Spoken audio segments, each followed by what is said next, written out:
สวัสดีค่ะအားလုံးပဲမင်္ဂလာပါရှင်ကျမကတော့နော်စီစီဖို့ပါဒီနေ့အားလုံးကိုလာပြီးမျှဝေပေးခြင်းတဲ့စကားလုံးလေးတချို့ကတော့ပေါ့နော်ဗာလဲဆိုရင်ကျွန်တော်တို့ထိုင်းစကားလေးတွေတက်နေကြပြီအလင်းသင်တက်နေကြပြီနားလည်နေကြပြီဒါပေမဲ့ကိုတက်နေကြနားလည်နေကြစကားလုံးထက်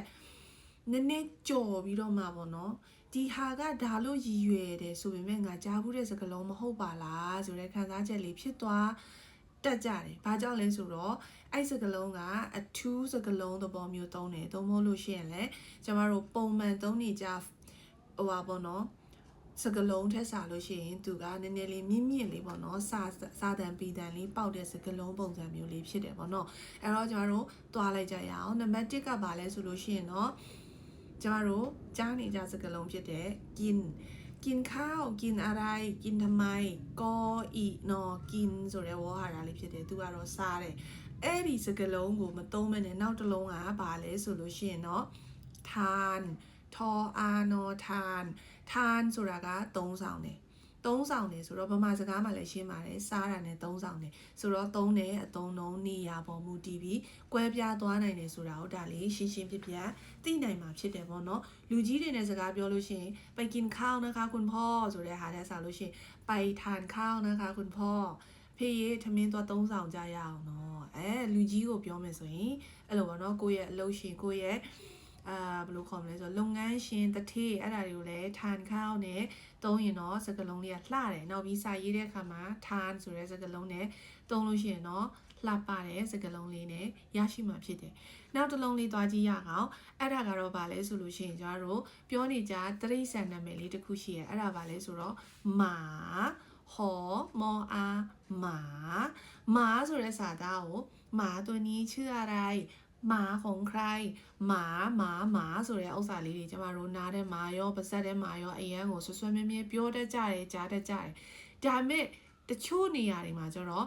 မာလို့မသုံးထားဘူးဥပမာအားဖြင့်ဒီတရိษံဈေးကုခန်းမှာဆိုလို့ရှိရင်သူတို့ရေးတဲ့စာသားလေးတွေရှိမယ်အဲ့ဒါဘာပြောမလဲဆိုရင်စုနတ်လို့ပဲသုံးတယ်စောဥစုနောအခေါ်နတ်စုနတ်ဆိုတဲ့စာသားလေးဖြစ်မယ်စုနတ်ဆိုတာလည်းပဲအဲ့ဒီခွေးဆိုတဲ့တရိษံကိုရည်ညွှန်းတာပဲဖြစ်တယ်ပေါ့နော်အဲ့တော့အသုံးနှုန်းလေးကဘယ်လိုဖြစ်သွားမလဲဆိုရင်စကားပြောတဲ့အခါမှာမာဆိုတဲ့အသုံးနှုန်းလေးသုံးတယ်ရင်ကြီးလေးသုံးတဲ့အခါမှာတော့စုနတ်ဆိုတဲ့စလုံးနဲ့သုံးဖြစ်တာဖြစ်တယ်နံပါတ်2တစ်လုံးနံပါတ်3တစ်လုံးကပါလဲဆိုရင်အဲ့ဒီတရိษံလေးပါပဲနောက်တရိษံတစ်မျိုးပေါ့နော်ကျတို့ကควายဆိုတဲ့စာသားရှိရယ်ခေါ်ဝအာယောควายဆိုတာကျွဲကိုပြောတာဖြစ်တယ်ကျမတို့စကားပြောတဲ့အခါမှာควายဆိုတဲ့တုံနီးမီควาย1ตัวควายဆိုတဲ့စကားလုံးလေးရထားတယ်သိထားတယ်သို့ပေမဲ့စာထဲမှာควายဆိုတာတဲ့စာလို့ရှိရင်ဘာလေးတွေ့ရမလဲဆိုရင်กระบือဆိုတဲ့စာသားလေးတွေ့လိုက်မယ်กรอกระบบือกระบือဆိုတာလည်းပဲအဲ့ဒီကျွဲကိုပဲရည်ညွှန်းတာပဲဖြစ်တယ်နောက်အကောင့်တစ်ခုလေးပြောမယ်အဲ့ဒါတော့ဗာလေးလဲဆိုတော့ဝူဆိုတဲ့ဥစ္စာလေးကိုကျွန်တော်တို့ဝူလို့သုံးတယ်ဝူตัวนี้ဝူตัวโตဝူของใครရွာထဲမှာသွားရင်ဘောနော်အဲ့ဒါဝူတို့ခွိုင်တို့ကတော့ရွာထဲသွားမှာပဲတွေ့ရမှာဖြစ်တယ်ဒါပေမဲ့စာထဲမှာရေးသားတဲ့စကားလုံးကကျတော့ဝူလို့မသုံးမနဲ့သူကဗာသုံးလဲဆိုခါကျတော့ခိုလို့သုံးပါတယ်ခေါ်ခိုဆိုတဲ့စာသားလေးပဲဖြစ်တယ်အဲ့တော့အဲ့ဒီခိုလေးတွေကိုဘယ်မှာတွေ့ရမလဲဆိုရင်ခုနပြောတဲ့စာစကားဖြစ်တဲ့အတွက်ကြောင့်မလို့ကြော်ညာစာတန်းတွေထဲမှာနွားနဲ့ပတ်သက်တဲ့အကြောင်းအရာကိုပြောလို့ရှိရင်ခိုးဆိုတဲ့စာသားလေးတွေသုံးတာတွေ့ရလိုက်မှာဖြစ်ပါတယ်ဟုတ်ပြီနော်နောက်တစ်ခုရှိပါမယ်ကျမတို့နေတူကနေမကောင်းမကြမ်းမမာဖြစ်နေတဲ့အချိန်ကြလို့ရှိရင်ကျမတို့ဆရာဝန်စီသွားတတ်ကြတယ်ဆရာဝန်နဲ့တွေ့တဲ့အခါကျရင်คุณหมอคะคุณหมอครับဟာလားဆရာဝန်ရှင့်ဆရာဝန်ခမအစရှိတဲ့ဖြင့်คุณหมอခေါ်ဦးနော်နေနဲ့ပိတ်တဲ့คุณပြီးတော့ဟောမောหมอဆိုတဲ့စကားလုံးလေးသုံးမယ်คุณหมอဆိုတာဆရာဝန်တို့ပင်မဲ့คุณหมอဆိုတဲ့အသုံးနှုန်းအပြင်စေးရုံစေးခန်းမှာဒီဆရာဝန်တွေကိုတလေးတစားနေခေါ်တဲ့အသုံးနှုန်းပေါ့နော်ပြောမယ်ဆိုရင်စာတန်ပေတန်နေအထာလေးနဲ့သုံးတဲ့စကားလုံးကတော့ဗာလေးလဲဆိုတော့ pad အတန်လေးက ထက်အတန်လေးကိုပိတ်တာဖြစ်တယ်ပေါ့နော် pad ဆိုတာကလည်းဆရာဝန်ပဲဖြစ်တယ်စာလုံးပေါင်းလေးကတော့ပေါ်အဲထော်ယောကာရန် pad ဆိုတဲ့စာသားလေးပဲဖြစ်တယ်ပေါ့နော်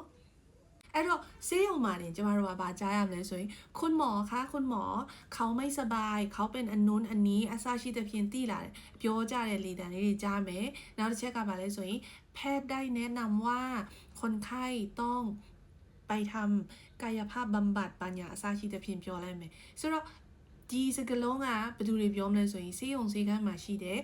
nurse တွေပဲဖြစ်ဖြစ်တုံးမလို့ရှိရင်လည်းပညာရှင်တယောက်ယောက်ကနေဆရာဝန်ကိုခေါ်တဲ့အသုံးလုံးအနေနဲ့ pad ဆိုတဲ့စကလုံးသုံးတာပေါ့နော်ကြားရတတ်လိမ့်မယ်ပေါ့နော်ဆိုတော့คุณหมอပဲဖြစ်ဖြစ် pad ပဲဖြစ်ဖြစ်တစ်မျိုးတည်းပါပဲအဲ့ဒါပါလေဆရာဝန်ကိုပြောတာဖြစ်တယ်ပေါ့နော်โอเคနောက်ဆုံးတစ်လုံးလေးကတော့ကျမတို့ဘာပြောမလဲဆိုလို့ရှိရင်ไม่รู้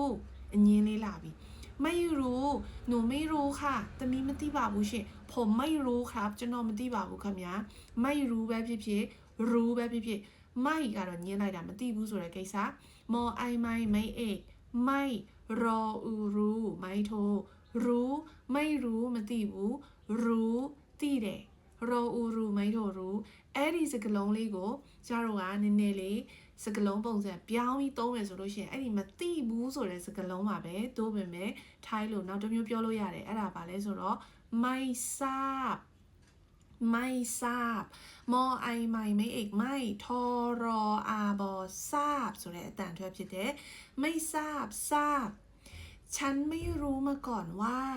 เขาสองคนเป็นแฟนกันงาค้ามาตีไล่ยาดากะသူတို့နှစ်ယောက်ကရီးစားတွေဖြစ်ကြတယ်ฉันไม่ทราบจริงๆว่าฉันไม่ทราบมาก่อนว่าเขาสองคนเป็นแฟนกัน